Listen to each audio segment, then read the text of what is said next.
So how has this whole fight against COVID-19 gone so far? What have we learned and what should we do going forward?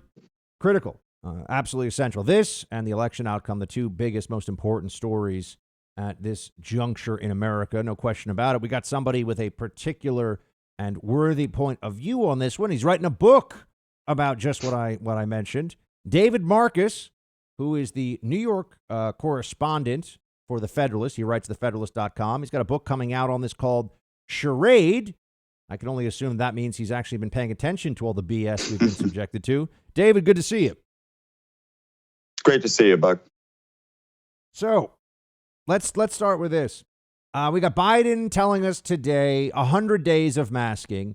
We got Fauci saying the same stuff that he's been saying for 9 months now, basically 8 months now. Where's your head on all of this? And you're a fellow New Yorker, so we've been through the worst of this of any place in the country. And I'm actually considering, I was saying this before, I'm actually considering civil disobedience for the first time in my life. Like, I think I actually need to get arrested over the COVID lockdowns. That's where I'm at. Yeah, look, it's pretty close to that. And, we saw that happen this week on Staten Island. As far as the 100-day mask mandate, I mean, according to polling, somewhere in the neighborhood of 85 or 90% of Americans are wearing masks.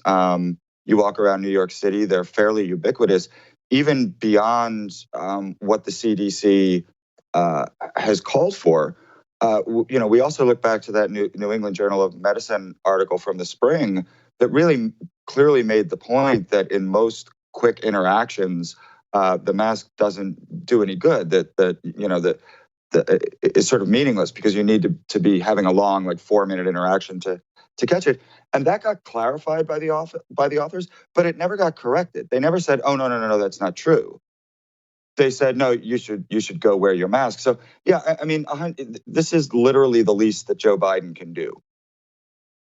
It's amazing that so many people think this is almost a revolutionary call from the would-be next president, Joe Biden. It's almost like he's taking a page from the Fauci book, which is just keep saying the same thing, and then there's no way to gauge it one way or the other. And when it doesn't work out, then just say, well, people didn't do it well enough. Because, David, I'm looking at this now day to day. The data we set a new, it's terrible. We set a new record, unfortunately, of deaths from COVID in 24 hours in the United States. Cases over 200,000 a day confirmed this week. And I look around and I say, okay, in what world does this look like we had figured out how to stop this spread by doing all these things we've been doing? I just don't understand how anyone can come away with that conclusion. No, I don't think you can. I mean, look, the fact is that this is an extraordinarily contagious virus. When I interviewed Dr. Slaoui for my book, who's the head of Operation Warp Speed, he explained to me that if you had a disease that was as infectious or contagious as COVID and as deadly as Ebola, he described that as something that would be in an extinction level situation. I felt a little chill go up my spine, right? So, I mean, this is a very contagious disease, and you're absolutely right. Our efforts to mitigate it really haven't seemed to make a whole lot of difference. And every time the government sticks its finger in a hole in the dam, the virus starts coming through something else. So it's restaurants, or it's Thanksgiving dinner, or it's the schools, it's been hapless at best. So in your research for Charade, you just mentioned you interviewed Dr. Slaoui. What part of this has been, let's just start with your title. What part of this do you feel has been a charade? Well, there's a lot. A lot of it has. The book is basically broken down into chapters where I explore one myth in each of the chapters. So I think maybe the biggest lie or myth of the lockdown period was we're all in it together, right? This sort of became the advertising slogan. This sort of became the way that politicians made us feel that we couldn't disobey them, or we were somehow harming the collective, and we were all going through it. And obviously we weren't. I mean, I was very aware of the privileged position that I was in being a journalist who had basically already worked from home, that I kept my income, right? I even got the stimulus money. And meanwhile, I'd walk to the grocery store and see food lines. We were never in this together.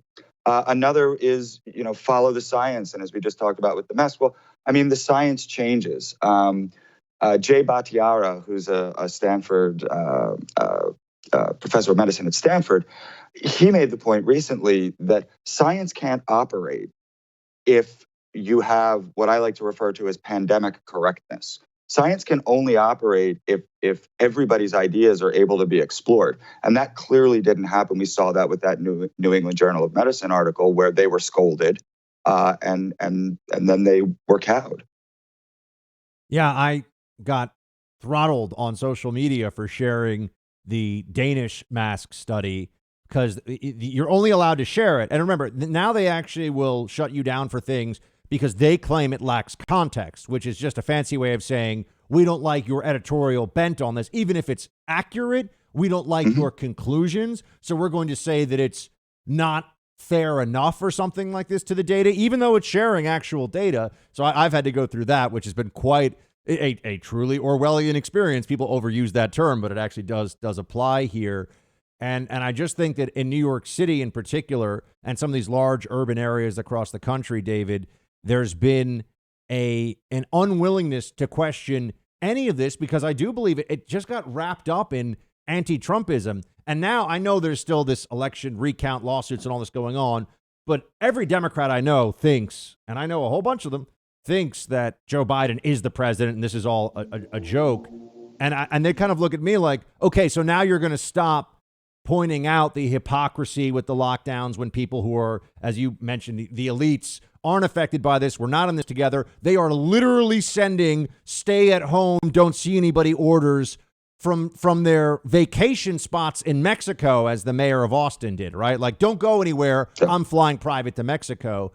I point this out still, and some of them are looking at me like, well, no, but this isn't about Trump anymore. And I'm looking at them and saying, exactly. It was never actually about Trump, you lunatics. Yeah. Although I usually leave the lunatics part out. Right. No, you're absolutely right. We'd be very lucky if this was about Trump. My fear is that this is less about Trump and more about people like Emperor Cuomo getting a taste of absolute power and deciding, hey, this tastes pretty good.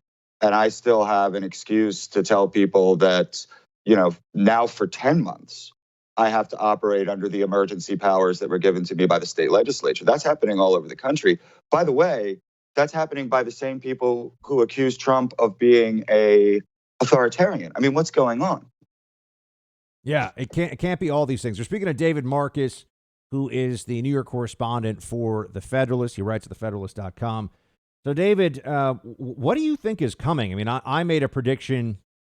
I've been making a prediction that you're going to see if the Biden mask mandate, which, I mean, you can't fly right now without a mask. They will actually not fly, and they will boot you off the airline permanently. That's what they threaten to do to people. And they've actually done it, I think, a few times now if you don't mask up. So it's just adding to this. But my belief is that they're going to try to have this renewed sense of lockdown. And I mean that with the stay-at-home orders and the masking alongside vaccine distribution. And then, as if we're all a bunch of idiots, they're going to turn around and say, right around March, when the cases, God willing, I think they will, are cratering and everything's working, they'll say, see, yeah, the vaccine was kind of helpful, but it was really all those Fauci-esque orders that got it done. I think that's what's going to happen.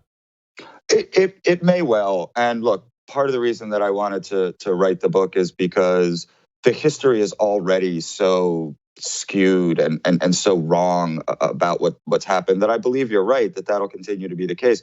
The very first chapter, the very first myth that I bust in this book is this idea that January and February were wasted months by the Trump administration, that they just weren't doing anything. And then all of a sudden in March, and it's an absolute fabrication. As Alex Azar pointed out just the other day, it was January 9th when the NIH started working with Moderna on a vaccine. To put that in perspective, that's before China admitted that there had been a single death.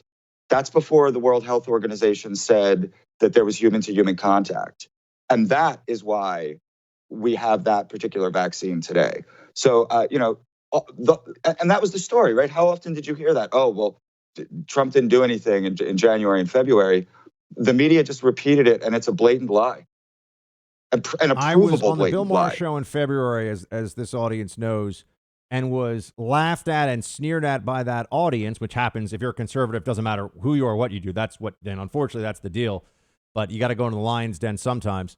And it was because they had already decided that Trump had failed, and this was before a single American had died from COVID. He was already a catastrophic failure on COVID. So it was all baked in before anything even happened. It didn't matter. And I think that, tragically, unfortunately, from a political perspective, I think it was largely effective. I mean, this should not have even been a close election if it weren't for COVID. And here we are still counting ballots. Well, look, I think the news that just broke about Nancy Pelosi is just about the most horrible thing I can imagine a politician doing. I mean, she just announced this morning that now, because Biden is going to be president, she'll accept a smaller stimulus package. I mean, millions of people have been suffering who need that money, millions of businesses who need that support.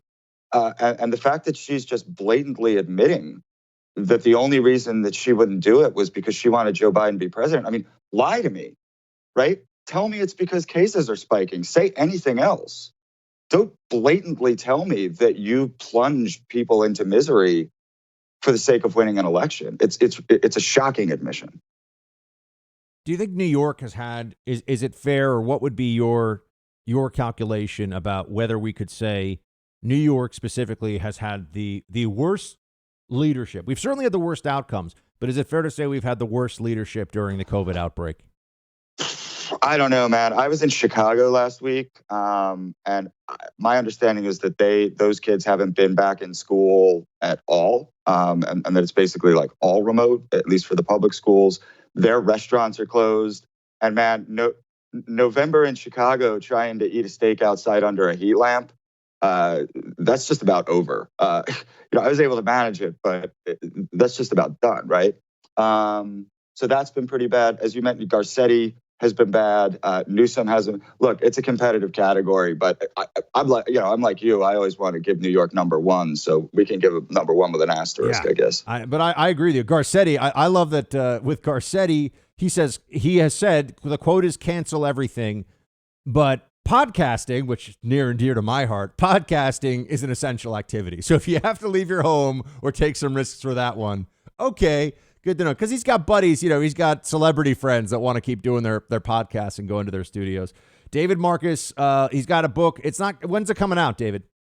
It comes out in March, but it's available for pre-order at all the, Amazons and Barnes and Noble, all the companies that are taking over the world and stomping their foot on small business. So, I wouldn't blame anyone for waiting to try to buy it at a bookstore, but it'll be out in March. There we go. David Marcus of the Federalist, everyone. David, thanks so much, man. Have a good one. Thanks for having me. Hey, Team Buck, thank you so much for watching The First on YouTube. If you like this video, please click that little thumbs up button so then it will log as liked. And also, if you want to see more great content from The First, please click subscribe.